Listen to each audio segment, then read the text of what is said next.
All right, hi everyone. This is the third installment for skills reading and looking at topographic maps. This is the January 2020 Regents numbers 66 through 68. This wasn't a particular question on this Regents, but you could prepare for it for the next. Two things to figure out water flow direction on a topographic map. The first thing to know is that all water will flow from a high elevation to a low elevation.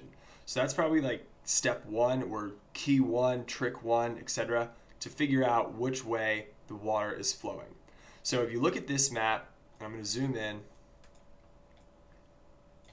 you'll see that the bottom left corner of this map has an elevation of 50. And we know the contour intervals from previous video that we know it's 10. This is actually 40. So the lowest point of this map is this area where we found a contour line worth 40 meters. If you go up to the top right of this map, you'll find a contour line worth 100. So over here, this from our previous video as well can even go up to 109. Right, so that could possibly be our highest area. Then you'll see this lake here. This lake is in between, this is a 90. This lake is around 91 to 99 meters high. All right, so one general idea for figuring out which way water is flowing is that water will always flow from the highest point to the lowest point. So in this case, our compass directions, and you get one for every map, it's down here, I'll draw another one, north, south, west, east. Right, that's pretty good. This lake would be flowing from high elevation to low elevation, water moving southwest. So this would be water moving southwest. All right, the second way to do this, and you might have to describe this or explain in like a part 2, you would have to explain how contour lines change when they go over a river. So if you can't figure out the highest elevation, lowest elevation, the next thing you could do is take a look at the contour lines when they go over the river.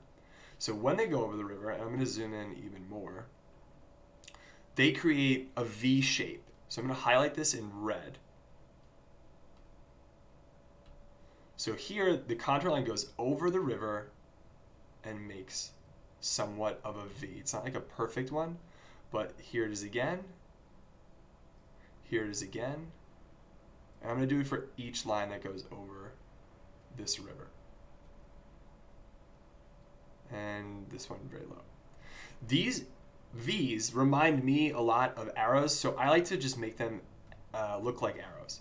So I like to draw the little, here's like the little arrow. So I make them little arrows. These arrows point to the source of where the water is coming from. So in general, if you look at these arrows, they are pointing to the northwest part of this map, the most northwest or top right part of this map. That would mean the water flow, I'm just going to write it here, is going to be the very opposite of that. So the V's point to the northwest part of this map, meaning that the water flows opposite. So the water flow is to the southwest. Those are your two tricks for figuring out the direction of water flow on a topographic map.